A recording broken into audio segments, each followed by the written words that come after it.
हम एक बार इस पूरे चैप्टर का जो आपका प्लांट फिजियोलॉजी है दैट इज 11th चैप्टर है जो आपका प्लांट फिजियोलॉजी यूनिट का पहला चैप्टर है that is transport in plants. उसका आज हम एक तरीके से रिवीजन ले लेंगे कंप्लीट। और उस चैप्टर में क्या है क्या नहीं है बेसिक चीजें वो अच्छे से समझेंगे, साथ ही साथ जो आपका नीड पॉइंट ऑफ व्यू से थोड़ा एक्स्ट्रा है दैट इज ऑल्सो रिक्वायर्ड, वो भी हम अच्छे से समझ लेंगे। तो स्टार्ट करते हैं। देखो, प्लांट फिजियोलॉजी आखिर प्लांट फिजियोलॉजी क्या है? देखो, प्लांट है, प्लांट के अंदर के मेटाबॉलिक या फिर उसके वाइटल फंक्शंस को जानना, उसकी स्टडी करना, उसे हम प्लांट फिजियोलॉजी बोलते हैं।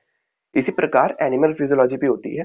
उसमें एनिमल के वाइटल फंक्शंस, एनिमल की मेटाबॉलिक एक्टिविटीज को हम पढ़ते हैं। इसके अंदर हम प्लांट के बारे में पढ़ते हैं। पौधे के अंदर कैसे एक जगह से पानी जाता है एक दूसरी जगह पे, कैसे फूड एक जगह से दूसरी जगह पर जाता है, उसके क्या क्या एक्टिविटीज होती है, किस प्रकार से एनर्जी जनरेट होती है, मतलब जितने भी बॉडी के अंदर फंक्शंस है ना, these all are studied in physiology. ये आपका यूनिट होती है, एक तरीके से ब्रांच होती है साइंस की, जिसमें आप ये सारी चीजें पढ़ते हो। जेसी बोस, जेसी बोस भैया जी वो शख्स हैं जिनको हम क्या बोलते हैं? Father of Indian plant physiology. JC Bose वो सर हैं जिनको हम father of Indian plant physiology बोलते हैं। बुक में एनसीईआरटी में कहीं गिवन नहीं है ये। It is necessary as perspective of your need, पूछ सकते हैं कि कौन सा ऐसा साइंटिस्ट है जिसको हम बोलते हैं इंडियन प्लांट फिजियोलॉजी के पापा। तो फादर मतलब एक तरीके से जेसी बोस है, इसमें ये पापा नहीं है, दैट इज द मतलब कि किसने इसको जन्म दिया था या फिर किसको इसका क्रेडिट जाता है। बात करते हैं ट्रांसपोर्ट इन प्लांट्स की। देखो, ट्रांसपोर्ट होता है ना प्लांट्स का, सबसे पहले आपको एक ओवरव्यू दे दूं। बच्चों, ट्रांसपोर्ट जब होगा प्लांट का, तो वी रिक्वायर कि हमें यह जानना है इसके अंदर कैसे जाइलम से और फ्लोएम से पानी, फूड इधर उधर जाता है। वो क्या चीजें हैं जिसकी वजह से ट्रांसपोर्ट जरूरी है? देखो, ऐसा है कि प्लांट के अंदर पानी एक ही जगह एब्जॉर्ब होता है, दैट इज रूट। खाना सिर्फ पत्तियों में बनता है, तो वो आपको दूसरी जगह पे भी भेजना है, उसके लिए हमें ट्रांसपोर्ट इन प्लांट्स पढ़ना बहुत जरूरी है। दूसरी चीज, व्हाट आर दोज चीज, वो कौन सी चीजें हैं, what are those things which are required to be transported. सबसे पहले अगर मेन बात करें तो आपका वाटर होता है, it needs to be transported. दूसरी बात है फूड, इसको भी ट्रांसपोर्ट कराना होता है हमको एक जगह से दूसरी जगह पे। फिर आता है आपका पीजीआर। ये क्या होता है? These are plant growth regulators. इसके बारे में आप अच्छे से पढ़ेंगे अपने 15th चैप्टर में कि प्लांट ग्रोथ रेगुलेटर्स क्या होते हैं। ऑक्सिन, साइटोकाइनेंस, जिबरेलिन्स, ये सब आपने पहले भी पढ़ा होगा। इसका मतलब होता है जो प्लांट की ग्रोथ में हेल्प करते हैं, दीज आर दोज थिंग्स। तो हमें इन सब चीजों की जरूरत होती है। We require each and everything to be transported in plant from one place to another place. बच्चों, जिस जगह ये चीजें पैदा होती है ना, the area where these all are formed, उसे हम बोलते हैं सोर्स। सोर्स बोलते हैं जो area where they are formed. Source कह लो या मतलब एरिया कह लो या फिर ऑर्गन कह लो, ऑर्गन इन द प्लांट। बच्चे, जिस जगह पे ये सारी चीजें भेजनी है उसे हम बोलते हैं सिंक। सिंक इसका जस्ट अपोजिट है, वो ऑर्गन ऑफ द प्लांट जहां पे where they need to be transported, जहां पे हमें इन सब चीजों को भेजना है। जहां से बन रहा है, सपोज पानी कहाँ पे इकट्ठा होता है? जड़ों में इकट्ठा होता है, तो जड़ आपकी सोर्स हो गई और सिंक आपका पत्तियां, ब्रांचेस, स्टेम, ये सब आपके सिंक हो गई। आपका फूड है, पत्तियों में बन रहा है, तो पत्ती आपकी सोर्स हो गई। सिंक आपकी वो जगह हो गई जहां पे ये आपका फूड जाएगा, लाइक रूट्स, स्टेम, अलग अलग चीजें होती हैं। अब देखें तो दो तरीके के ट्रांसपोर्ट हम पढ़ते हैं, शॉर्ट डिस्टेंस ट्रांसपोर्ट और एक होता है बच्चों long distance transport. Short distance transport क्या होता है और लॉन्ग डिस्टेंस ट्रांसपोर्ट क्या होता है?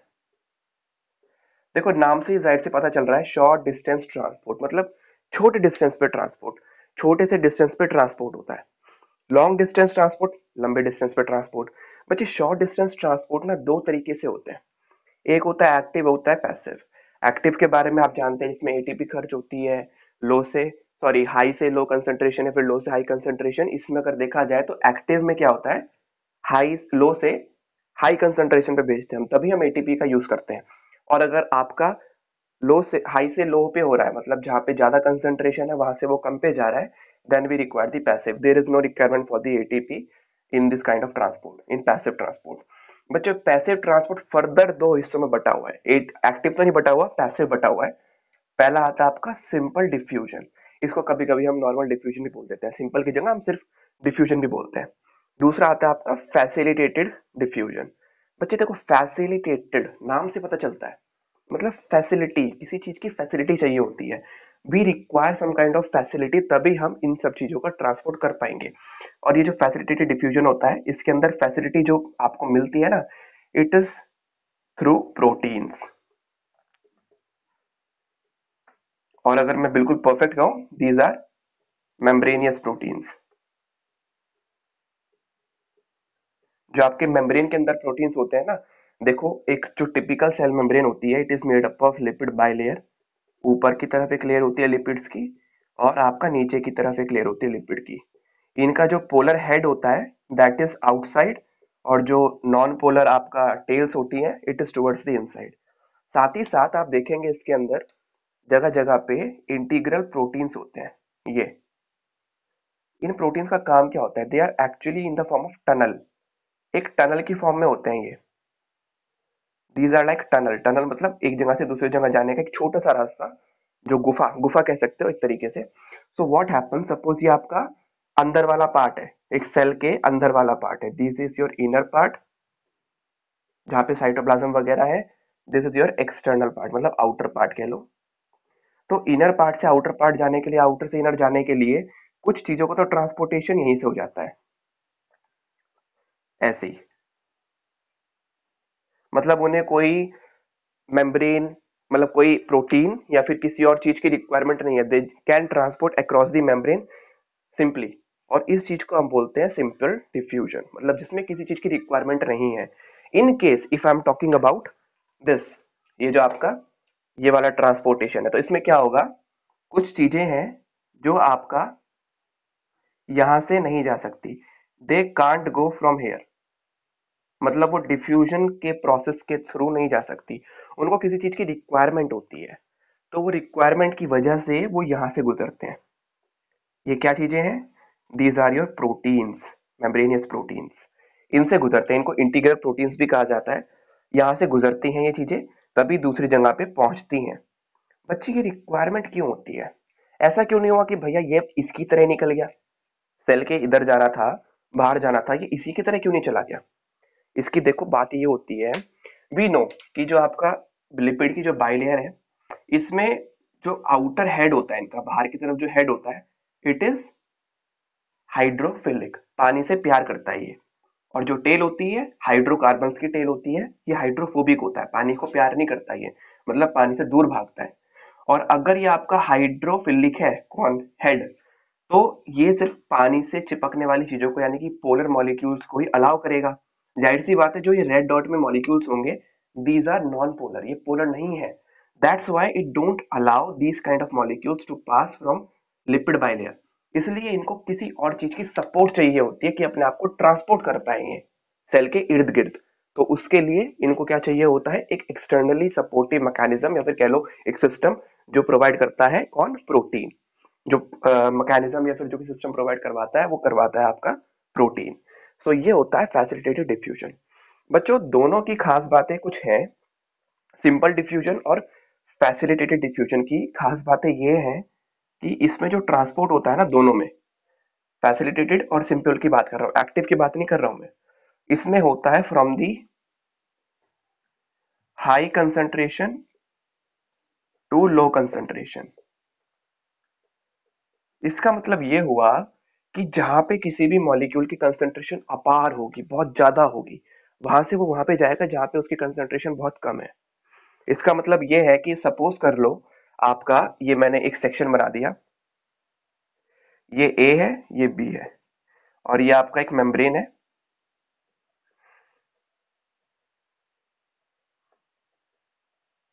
सो ए जो है आपका, इस पार्ट में कंसंट्रेशन बहुत ज्यादा है। जो ए वाला पार्ट है यहाँ पे, ये लिपिड की बाइलेयर है। ए वाला पार्ट जो है आपका, यहाँ पे सपोज ये जो रेड मॉलिक्यूल्स हैं, इनकी कंसंट्रेशन बहुत ज्यादा है। These are very very very more in number as compare to that in B. यहाँ पे इनकी कंसंट्रेशन इतनी सी है। तो बच्चों, अगर ट्रांसपोर्टेशन ऐसे होगा, it is if like this, यहां से ऐसे जा रहा है, हाई से लो पे जा रहा है, तो इसे हम बोलते हैं पैसिव ट्रांसपोर्ट। क्या बोलते हैं? पैसिव। हमें इसमें कोई एनर्जी की जरूरत नहीं होती। और high concentration to low concentration, इसको हम ये भी बोलते हैं along the concentration gradient. Gradient मतलब होता है डिफरेंस। जो ग्रेडियंट होता है इसका मतलब होता है डिफरेंस, यानी कि कंसंट्रेशन के डिफरेंस के along, along the concentration difference. Concentration A में ज्यादा है, बी में कम है। ये होता है आपका पैसिव ट्रांसपोर्ट।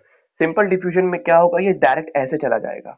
लेकिन अगर मैं बात करूं आपके किसकी, एक्टिव सॉरी फैसिलिटेटेड डिफ्यूजन की, तो इसमें it requires a kind of integral protein. यहाँ पे एक इंटीग्रल प्रोटीन चाहिए होता है, लेकिन जाएगा ऐसे ही।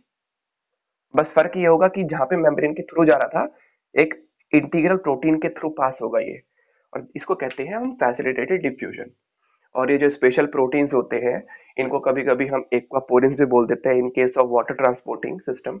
और आपका जब बात करते हैं हम एक्टिव ट्रांसपोर्ट की, देखो एक्टिव ट्रांसपोर्ट क्या होता है, इसके अंदर भी रिक्वायर्स एनर्जी। एनर्जी का रिक्वायरमेंट होता है इसके अंदर। और एनर्जी किस फॉर्म में मिलती है? In the form of ATP. ATP क्या होता है? Adenosine triphosphate.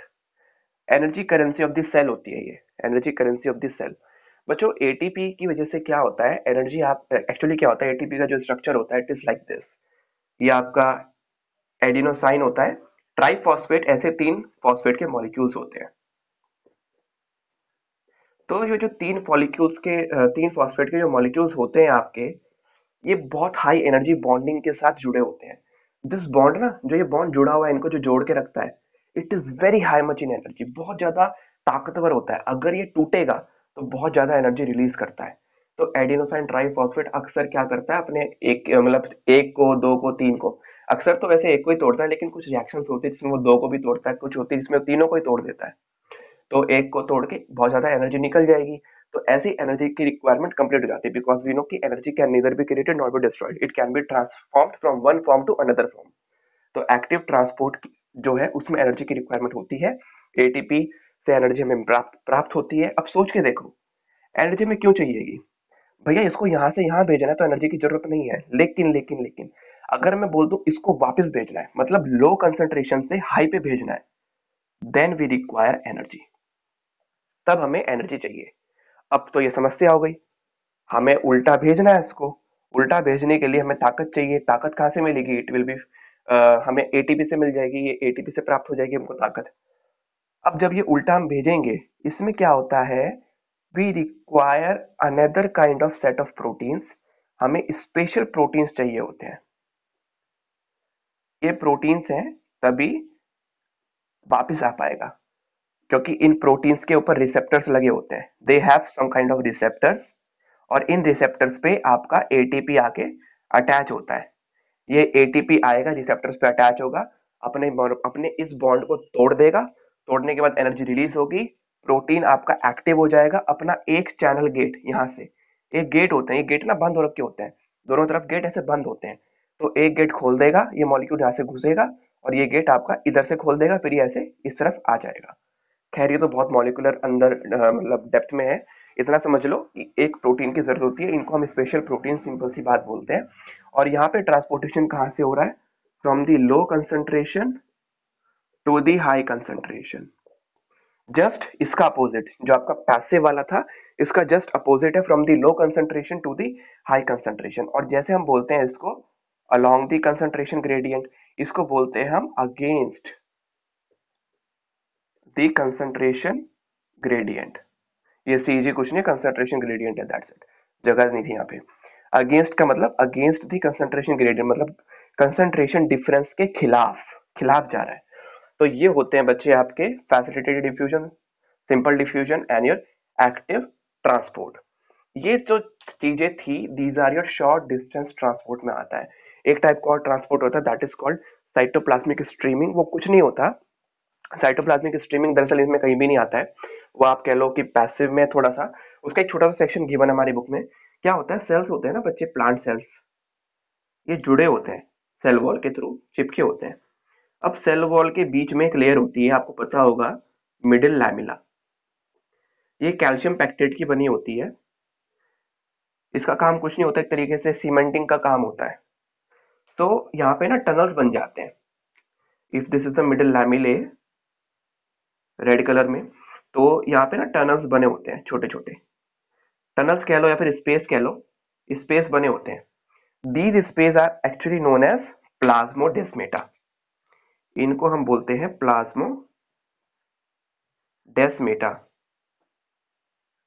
डेस्माटा डेस्मेटा से एक ही बात है, प्रोनाउंसिएशन में फर्क होता है बस। प्लाज्मोडेस्मेटा, इससे क्या होता है, एक तरफ का साइटोप्लाज्म दूसरे तरफ के साइटोप्लाज्म में आराम से चला जाता है। It can go from one side to another side, उल्टा भी आ सकता है, यहाँ से यहाँ पे भी जा सकता है। इसको हम बोलते हैं साइटोप्लाज्मिक स्ट्रीमिंग। मतलब exchange of the material over the short distance is also achieved by cytoplasmic streaming. इसमें थोड़ी सी एनर्जी लग जाती है, क्योंकि साइटोप्लाज्म जा रहा है तो थोड़ा सा एनर्जी कभी कभी कुछ मॉलिक्यूल्स को भेजने के लिए लग जाती है। अक्सर देखा जाता है नहीं लगती है। These are your short distance transport, जिसमें एक्टिव पैसिव, पैसिव में दो आते हैं, सिंपल और फैसिलिटेटेड डिफ्यूजन, और एक cytoplasmic streaming. Now we will talk about long distance transport. बच्चों लॉन्ग डिस्टेंस ट्रांसपोर्ट क्या होते हैं, लेट मी टेल यू कि लॉन्ग डिस्टेंस ट्रांसपोर्ट के लिए मतलब, सपोज करो ये तो छोटा मतलब शॉर्ट डिस्टेंस था। शॉर्ट डिस्टेंस मतलब एक सेल से दूसरे सेल पे, तीसरे पे, चौथे पे, हद से हद पांचवें छठे पे। लेकिन अगर मैं बात करूं, suppose I am a tree, मेरी जड़ ये नीचे है, सपोज नीचे मेरी जड़, आप देख नहीं पाओगे इसको, ऊपर नीचे से मेरे को ऊपर भेजना है और वो भी बहुत जल्दी भेजना है। उसके लिए कुछ तो चाहिए ना सिस्टम, जिससे एकदम ट्रांसपोर्ट फटाफट हो पाए। Then we require long distance transport. और long distance transport is only achieved by vascular system. Vascular system क्या होते हैं, मैं अपनी बात नहीं कर रहा हूं, मैं प्लांट्स के बारे में बात कर रहा हूं। तो वैस्कुलर सिस्टम बच्चे आपके दो प्रकार के होते हैं, जाइलम और फ्लोएम। बच्चे xylem we know that it these are required for transport of the water and phloem is required for the transport of the food. But I am making you clear one thing कि xylem है ना, if we say कि xylem transport 100% of water, H2O, it is totally wrong. और if I say कि phloem transport 100% of food, या फिर हम कह सकते हैं sucrose, because sucrose is the form of the glucose या कार्बोहाइड्रेट का। सुक्रोज वो फॉर्म होती है कार्बोहाइड्रेट का जो ट्रांसपोर्ट होती है कायदे में किसी भी प्लांट के अंदर। अपनी बात नहीं कर रहा हूँ, एनिमल्स की नहीं, प्लांट्स के अंदर। तो 100% फूड या फिर सुक्रोज ट्रांसपोर्ट फ्लोएम करता है, इट इज रॉन्ग। 100% दोनों में से कोई भी नहीं करते। थोड़ा अमाउंट जाइलम के अंदर फूड का भी आ जाता है, यानी कि सुक्रोज का आ जाता है, और फ्लोएम के अंदर थोड़ा सा अमाउंट आपका पानी का भी आ जाता है, अक्सर देखने को मिल जाता है। तो लॉन्ग डिस्टेंस ट्रांसपोर्ट हम पढ़ेंगे चैप्टर के जस्ट थोड़ा सा जब आगे पहुंच जाएंगे। अभी हम शॉर्ट डिस्टेंस ट्रांसपोर्ट को थोड़ा सा डिस्कस करते हैं। उसके बाद हम पढ़ेंगे what is the permeability of the membrane, what is osmosis, osmotic pressure, turgor pressure, ये सारी चीजें छोटी छोटी टर्म्स है वो पढ़ेंगे। एंड में आते हैं हम लॉन्ग डिस्टेंस ट्रांसपोर्ट पे कि लॉन्ग डिस्टेंस ट्रांसपोर्ट होता क्या है।